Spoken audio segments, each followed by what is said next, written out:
வணக்கம் நண்பர்களே, இது உங்கள் கதை சொல்லும் காதை யூடியூப் சேனல். உங்கள் மனதில் கேட்கும் குரல். இன்னைக்கு கதைக்குள்ள போகலாமா? இந்த கதையின் தலைப்பு மேகமோ அவள், a girl as unpredictable as the clouds. அவள் மேகம் போன்றவள், யாராலும் கணிக்க முடியாதவள். பள்ளி சீருடை சேலையில் பள்ளிக்கூட வாசலில் காலை வரும் மாணவர்களை வரவேற்கிறாள். ஆனால் இரவு அவள் மோட்டார் பைக் சத்தத்தில் நகரமே எழுந்து பார்க்கிறது. ஒரே பெண், இரு முகங்கள். நாளைய தலைமுறையை உருவாக்கும் ஆசிரியர் காலையில், ஆனால் இரவில் தடங்கல்களை உடைத்து மின்னல் போல் சீறி பாயும் பைக் ரேசர். அவளுடைய பெயர் ஸ்ரீநிதி. ஆனால் நகரம் அவளை மேகமோ அவள் எனதான் அழைக்கிறது. சென்னை மாநகரத்தின் புறநகர் பள்ளியில் வேலை செய்கிறாள் ஸ்ரீ. அவளின் கண்களில் எப்போதும் அமைதியும் குரலில் மென்மையும் இருக்கும். அவளுடைய மாணவர்கள் கூட ஸ்ரீ டீச்சர் என்றால் மிகவும் குதூகலிப்பர். அவ்வளவு ஜாலி. ஆனாலும் நன்றாக பாடம் நடத்துவாள். மனதில் ததும்பும் அளவு அவள் மீது மரியாதை கொண்டிருந்தனர். ஆனால் இரவில் அவர்கள் அறியாத இன்னொரு முகம் அவளுக்கு இருக்கிறது. அந்த அமைதி நிறைந்த பள்ளிக்கூட ஆசிரியை தான் இருள் மூடிய சாலையில் தன் R15 பைக் மீது கூர்மையான ஹெல்மெட் அணிந்து மின்னலென சீறி பாய்கிறாள். காற்றென நொடி பொழுதில் பறக்கிறாள். அவளது பைக்கின் பின்னிருக்கும் சிவப்பு விளக்கில் டிராகன் வடிவில் எஸ் எனும் எழுத்து பதிக்கப்பட்டு இருக்கும். அவளது பைக் நகரத்தை தாண்டும் போது அது எழுப்பும் சத்தம் இடி போல் இருக்கும். அந்த அமைதி நிறைந்த மேகத்தின் இடி அவளது பைக். அது சீறி பாயும் வேகத்தின் சத்தமே நகரத்திற்கு அறிவிக்கும் அவள் வந்துவிட்டாள் என.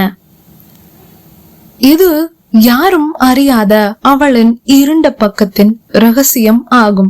அவள் வாழ்வின் ரகசியம்.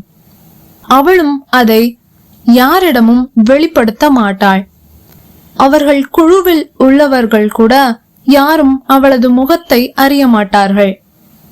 ஒரு நாள் அவள் வேலை செய்யும் பள்ளிக்கூடத்தில் ஒரு மாணவன் தன் தாயை இழந்த சோகத்தில் கவலையில் மூழ்கி இருக்கிறான். அதை கண்டவள் அவனிடம் பேசுகிறாள், அவனை தேற்றும் பொருட்டு. மேடம், எங்க அம்மா ஒரு பைக் விபத்துல உயிரிழந்துட்டாங்க. ஸ்ரீ அந்த தருணத்தில் திடீர் தடுமாற்றத்திற்கு ஆளாகிறாள். அந்த விபத்து நடந்தது அவள் பங்கேற்ற அந்த இரவின் ரேஸில்தான். அவள் கவனமாக விசாரிக்கிறாள். அவனது தாயார் வெகு நேரம் ஆகிவிட்டது என்ற அவசரத்தில் வீடு திரும்பும் அவசரத்தில் சாலையை கவனிக்காமல் கடக்க முயன்ற போது நடந்த விபத்துதான் அது. ஸ்ரீ அன்றைய இரவின் ரேஸில் கவனமாக தான் சீறி பாய்ந்திருக்கிறாள். எதிர்பாரா விதமாக ஒரு பெண் சாலையை கடக்கவும் அவளும் சாலையை விட்டு வெளியேறி சில அடி தூரம் பைக்கில் தரையில் தேய்த்தவாறே சென்று விழுந்து எழுந்தாள். அந்த பெண்ணின் இறப்புக்கு நேரடி காரணம் அவள் இல்லை என்ற போதும் அந்த மாணவனின் நிலை அவளின் மனதை துளைத்து எடுக்கிறது. ஒரு குற்ற உணர்ச்சி அவள் மனதை ஆட்கொள்கிறது. அவள் இனி இரவு பைக் ரேசிங் செல்வதை நிறுத்திக் கொள்ள முடிவெடுக்கிறாள். ஆனால் அந்த தூக்கத்தில் கூட பறக்கும் நிலை அவளுக்கு சாத்தியமா? அவளது இரு முகங்களும் சண்டை போட தொடங்குகிறது. ஒரு பக்கம் மாணவர்கள், குறிப்பாக அந்த தாயை இழந்த மாணவன். அவர்களுக்கான தன்னலமற்ற ஆசிரியையாய் யோசிக்கிறாள். மறுபக்கம் சாலையில் பறக்கும் நொடியே தன் தனிமையிலிருந்து விடுதலை தேடும் உணர்வு அவளுக்கு. மாணவர்களா? அவளது தனிமையிடமிருந்து விடுதலையா? எந்த பக்கம் முடிவெடுக்க என்று முடியாத ஒரு இரவில் அவள் தூக்கம் தொலைத்திருந்தாள். அந்த மேகமோ அவள் கலங்கி இருக்க, வெளியில் வானமும் கலங்கி மழை பொழிகிறது. அவள் பைக் ஹெல்மெட்டை கையில் ஏந்தி மேகங்களை பார்த்து சொல்கிறாள், மழைய போலவேதான் நானும். மேல சாந்தமா இருந்தாலும் ஆழத்துல எனக்குள்ள ஒரு இருட்டு இருக்கு, எனக்குள்ள கனம் இருக்கு. இந்த மழை துளிகள் போலதான் என் கண்ணீரும் தினம் தினம் நான் என் தனிமையில சிந்துறதா இருக்கு. என்னதான் முடிவு பண்ண போறேன்? ரேசிங் போகலாமா வேண்டாமா? எனக்கு என் பைக் கிடைச்ச அந்த நாள் தான் இந்த விடுதலை கிடைச்சது. அதை நான் எப்படி விடுறது? அதை விட்டுட்டா நான் என்னமோ போல ஆயிடுவேன். நானும் இந்த மேகம் தானா?